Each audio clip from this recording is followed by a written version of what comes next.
Spoilers ahead. Watch out, and take care. Lindy Lewis had a traumatic childhood, due to the lack of care from both of her parents. Her traumas have only gotten worse with time, and she now suffers from the intermittent explosive disorder, and only needs a mild trigger to leash out her anger on someone.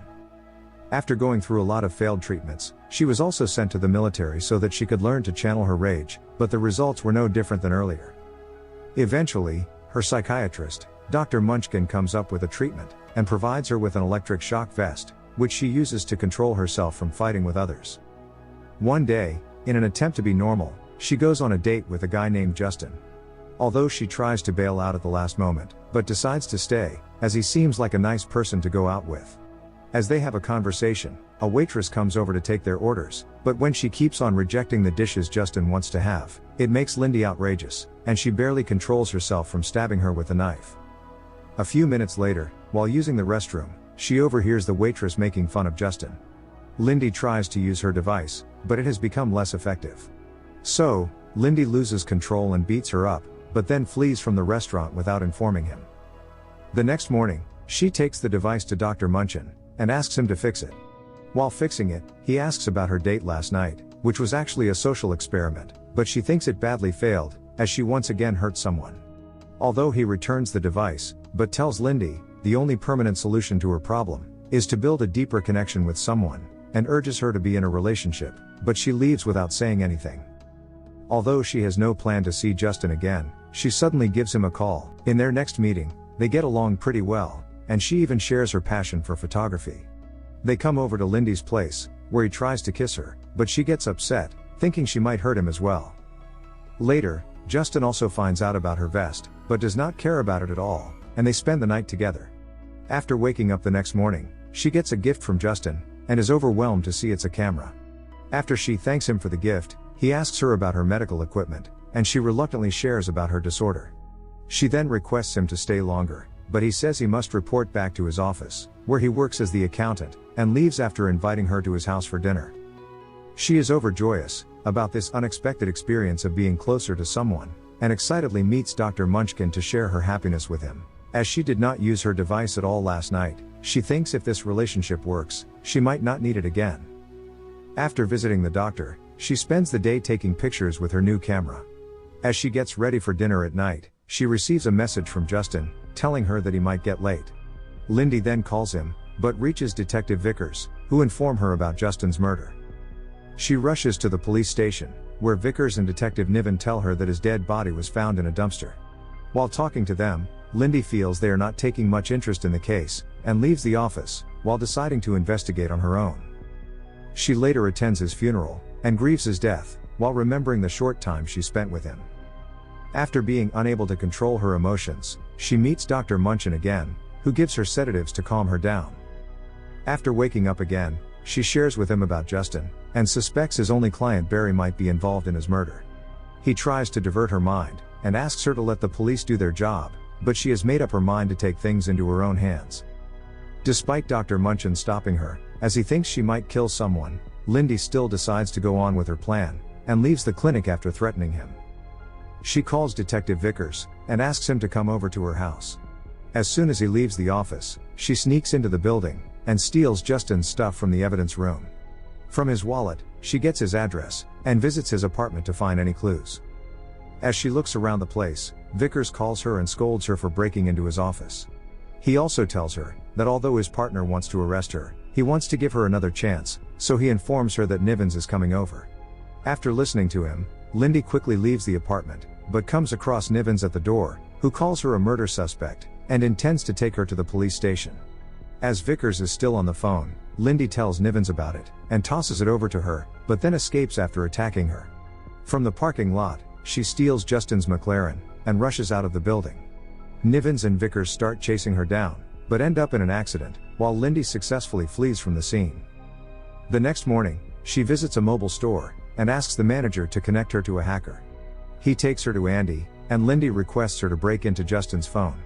While running a check, Andy asks if her boyfriend was a drug dealer, as he has cleared everything from the phone, but Lindy tells her he was just an accountant. The phone only has the information about an arms dealer Barry Kersparky, which Lindy thinks was Justin's only client, as he told her his name, but did not tell her anything about his profession. Deciding to go after Barry, Lindy thanks Andy for her wonderful job, and leaves after giving her a set of keys as payment. She arrives at Barry's address, and learns he organizes paid fights.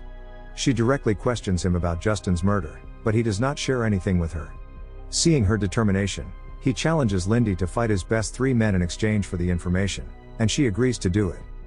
After she beats them all, Barry announces the results of the fight, and takes her with him. In the car, his men try to kill her, revealing he only tricked her earlier, but Lindy fights back, and tortures Barry for the information. He tells her that his boss Gareth Faisal killed Justin, but reveals that she won't be able to find him, as he is an influential man, and even the government is hesitant to go after him. Meanwhile, Detective Niven visits Vickers at the hospital, and tells him about Lindy's history of violence and assault due to her anger issues. After she leaves the room, Lindy shows up, and thanks him for warning her earlier. She also tells him that she has found the killer, and asks him to arrest Faisal, but he says they can't do anything without the evidence. Upon Vickers' question about the reason behind her determination to find Justin's killer, although she only met him a couple of times, Lindy tells him he was the only nice guy she met recently. Moved by her concern, he gives her Faisal's address, but warns her not to go there alone. As they discuss it, Nivens comes over and tries to arrest her, but Lindy manages to escape again.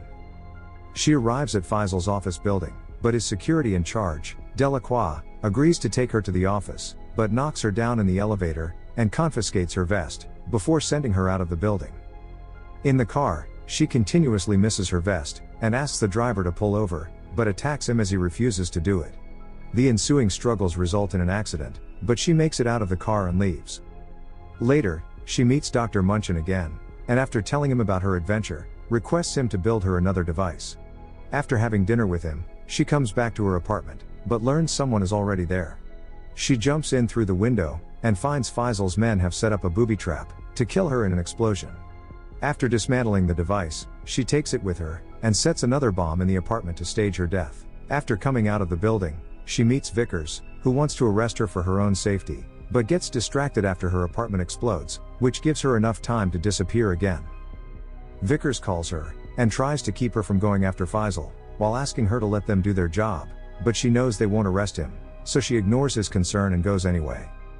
She climbs up to the office building, but is caught by Delacroix again. He takes her to Faisal, who confesses to killing Justin, along with many other innocent people. After listening to him, she can't control her anger, and snaps out again, but Delacroix knocks her unconscious after hitting her in the head. After waking up this time, she finds herself tied to a chair, where Delacroix tries to torture her, by draining out her blood. She lashes out at him, and after breaking herself free, attacks him with his equipment, to get the location of Faisal's secret office. After beating up the security guards on her way, she makes it to the office, but finds someone has killed Faisal, by shooting him in the head. Before she can figure out anything, she is shocked to see Justin appearing from the corner of the room. He admires her for her job, but she cannot believe he is alive, as she attended his funeral herself. Seeing her disbelief, he reveals being a CIA agent, who used her to get to Faisal, as they did not want themselves to get directly involved. He also tells her that she was recommended by Dr. Munchin, who actually works for them, because they fund his research. He then tries to kill her with the electric shock, while telling her that they will present her death as suicide, but the device does not work on her anymore, as she has become resistant to it. She gets up again, and tosses her bag to him, before rushing out of the building. Justin cannot understand her move, but the explosive in her bag detonates and kills him. After making it out of the building, Lindy visits Dr. Munchin, and accuses him of using her for his own purpose, but he apologizes to her, by saying he did not know about Justin's plan. As they argue with each other, Vickers and Niven come over, and find Lindy pinning him to the wall. They think she is trying to murder him, and shoots her in the leg, but learn she is only handcuffing him to hand him over for arrest. After taking her to the hospital, Vickers admires her determination, while both of them help her cover her tracks. After returning her device, which they took from her in the ambulance, he asks her out, and Lindy agrees to think about it. After recovering from her injuries and getting discharged from the hospital, Lindy comes back to her burnt apartment, and collects her remaining stuff. She is soon visited by a strange woman, who is revealed to be Justin Sr. She offers Lindy a job at the agency, saying it will help her channel her rage, but she declines. The hacker Andy finds out that Lindy's payment to her was actually a McLaren. Holy shit. The end. Thank you for watching. Subscribe if you'd like to see more videos like this. Turn on the notifications and leave a like to help the channel out.